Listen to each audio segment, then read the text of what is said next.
Good afternoon, and welcome back to Asgard, and welcome back to Sky Factory 3. So, since last episode, I've been working quite a bit on the ship. I did start cleaning up these rooms just a little bit, and, that way they're a little bit more sleek, and we don't have those open open ceilings, and it was really messy looking up here in the front section. So I did start cleaning all of that up a bit. Basically just continuing the design from back in here, and added the floor and stuff up here. I haven't done all the railings just yet.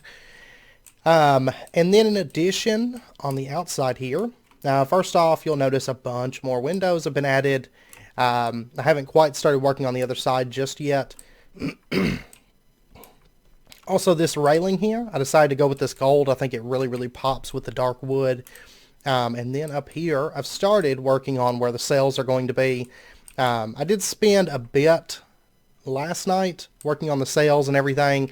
I haven't quite honed in on the design and the color and stuff that I want to use for that. So for right now, we just have the posts, but I was playing around with that just a bit. If you take a look here, our capacitor banks are filled. We have 76 billion RF in these. In the very near future, we are going to be working on setting up our Draconic Evolution storage multi-block.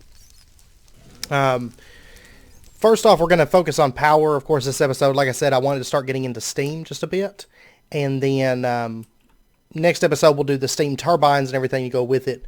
That episode after that, we'll either do a bit of magic or we'll do the storage multi-block. It just depends, because I would like to get some really good energy storage going on, because of course our capacitor banks are just staying filled. We do not have any. Okay. I couldn't remember if we ordered any more capacitor banks or not. I'll probably do that before I log off today, because that actually runs way better when we're not online, just because it is very laggy. So I do try to do that in off hours. But anyways, today I want to work on steam production, and I was kind of debating between going the extreme reactors route, which I think is the common route, because extreme reactors into extreme turbines, it's designed to mesh out really well. However, I think we're going to go with advanced generators, do something a little bit different that's not just a 1.7 thing. And of course, advanced generators, we did use those back here for our fluid power production. These two systems right here, but I think it would be fun to do that for steam as well. However, before we get into that, we do need to kind of hone in on lava production. As of right now, we do have a bit of lava in the system, 35.7 million millibuckets. However, right now, I mean, we're going to move the lava production system, this one. It's kind of dinky, but I don't even know, honestly, if we'll have a lava production system like that on here, because there's better ways to produce lava, and that is chickens. So what we're going to do, let's go ahead and just knock that out really quick, and we're going to use ourselves a fluid tank. There's that, and then I'm also going to want a couple buses, or importer and exporter, I mean, and some cabling, and then we're also going to want to get ourselves lava eggs. These are, in essence, each one of these eggs is a bucket of lava. So that's one way to think about it. Where do we want to set this up at? I'm thinking this room. Yeah, that's pretty much the only open room that we really have the free space and everything for that. So I think what we'll do is we're going to set it up right here in this corner, I think. Yeah, we'll set it up right here. Let's go ahead and break that open. Give ourselves a little bit of room to work back here.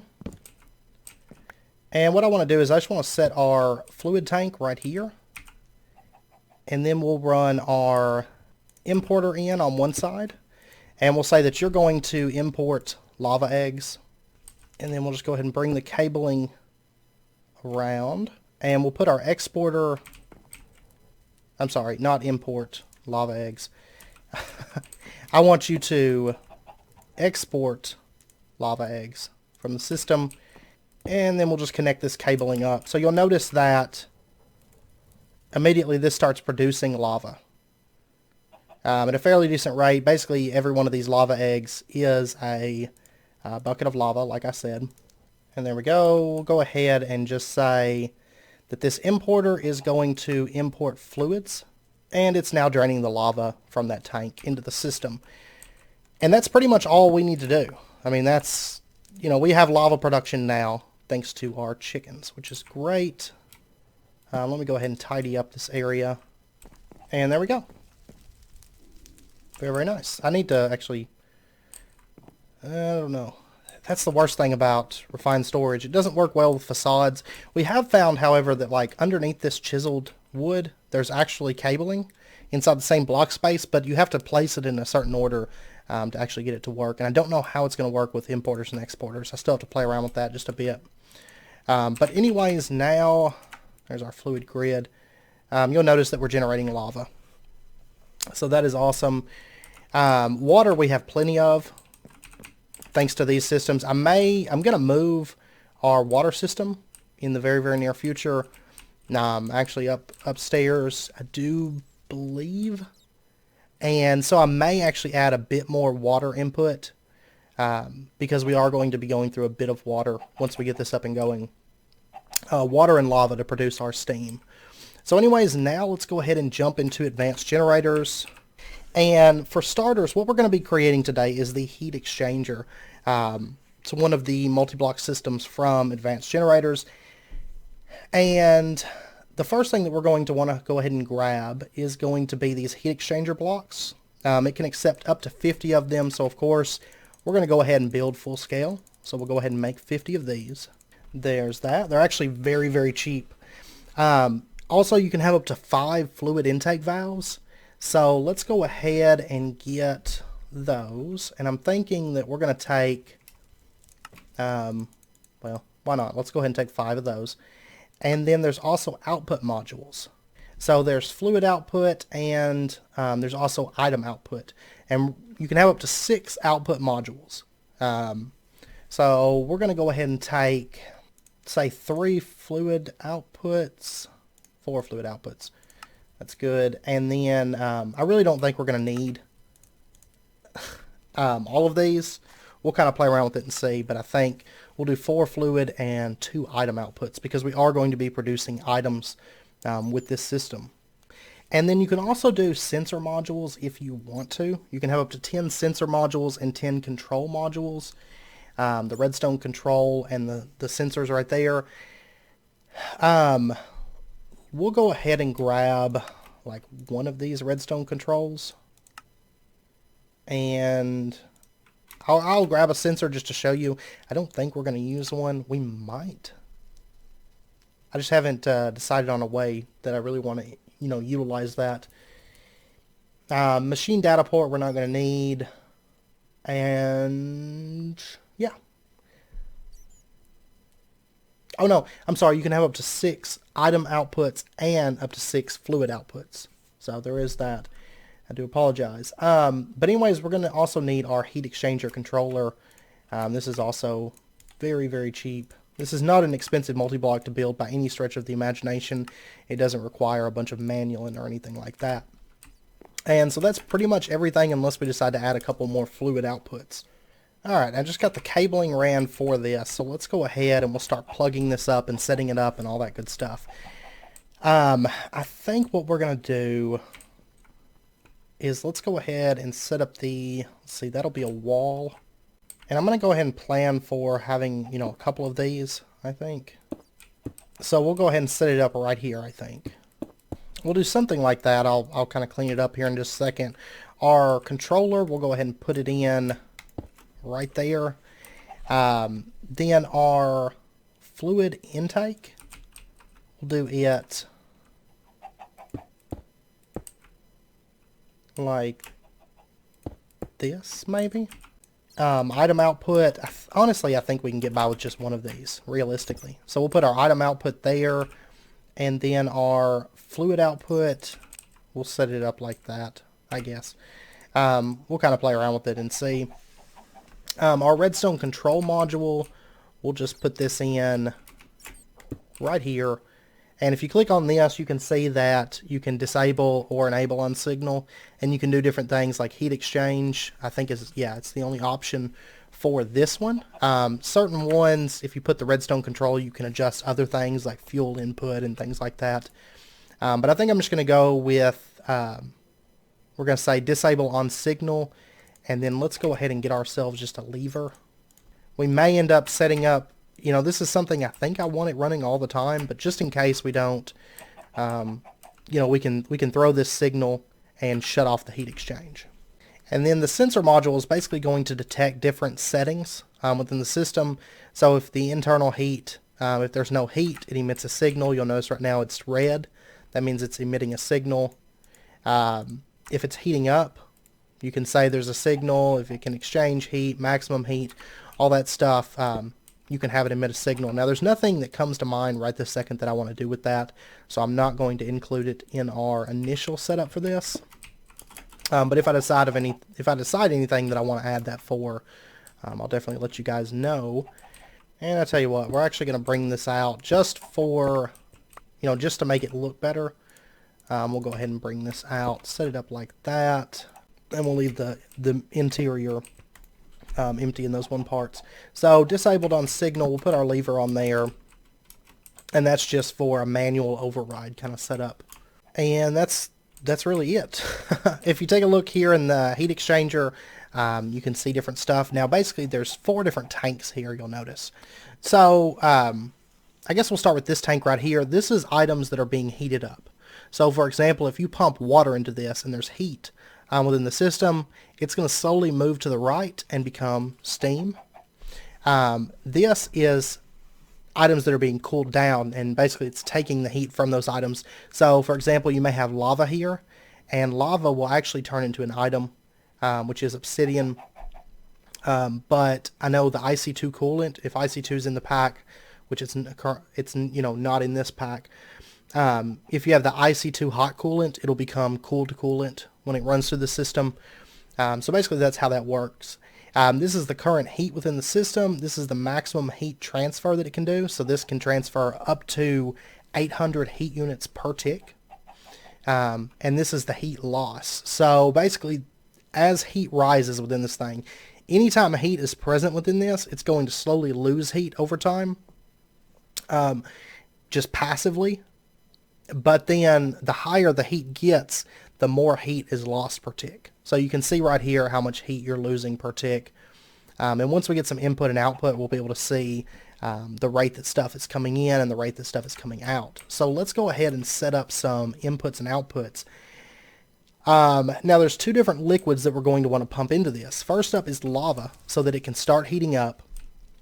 And lava is going to sustain the the heat and everything within the system. So let's go ahead and get ourselves like a bucket of water and a bucket of lava. And then I also want to just go ahead and grab a few exporters and a few importers.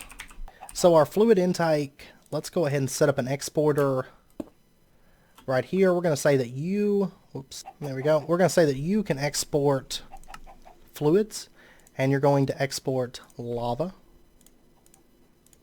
And let's go ahead and plug this up.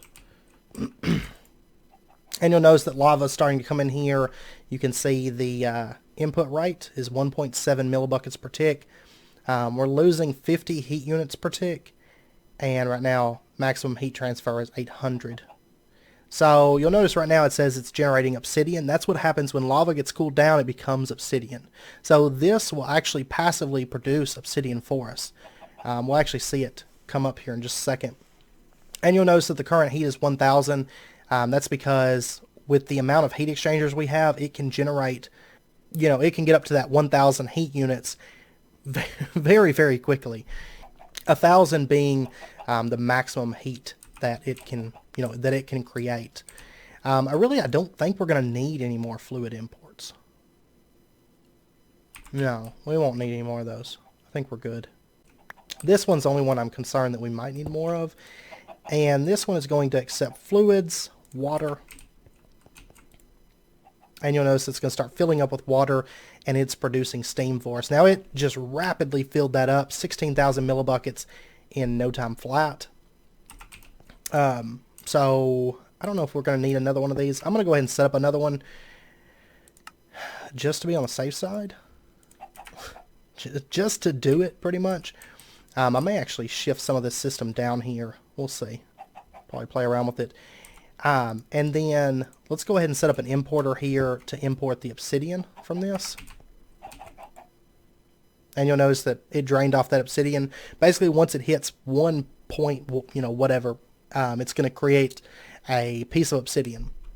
And so now we're importing that straight into our system for us. And realistically, I mean, it's not consuming a lot of lava. 1 millibucket of lava is worth 30 heat units.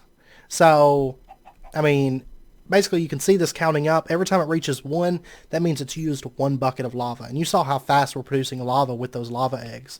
And realistically, we have water eggs, so we could use those in the same kind of setup to produce water for our system as well, which I may set that up, honestly. Now, in addition, of course, we are now producing steam. And so let's set up a place for that to actually go. So I'll tell you what I'm going to do. I'm going to get steam in this, and we'll just grab a bucket of this steam because it counts as a fluid, and I want to set it up inside of our quantum tanks. So that basically the steam will get transferred to the tank, and then from the tank it'll go into the turbines. And we'll go ahead and get ourselves an external storage for this right here. And we'll say that you can accept fluids and only steam. And we'll go ahead and set the priority up to, say, 200. That's fine. Alright, so now we have our steam storage set up. And then we'll just set up our importers. It should only import the steam, so we shouldn't have to worry too much about actually filtering it. We'll say fluids, and we'll just connect that up. It doesn't seem to want to take from this importer.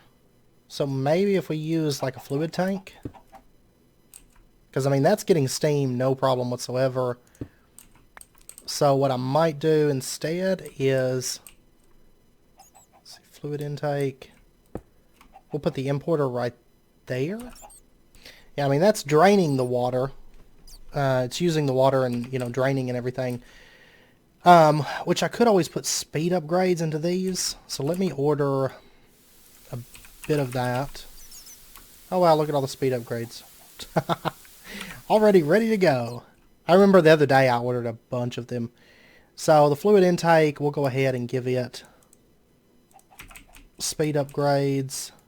Yeah, you'll see it's producing 1,000 millibuckets per tick right now. And that's, I mean, we can't even drain it fast enough for it to keep up. So let's see, what about a stack upgrade?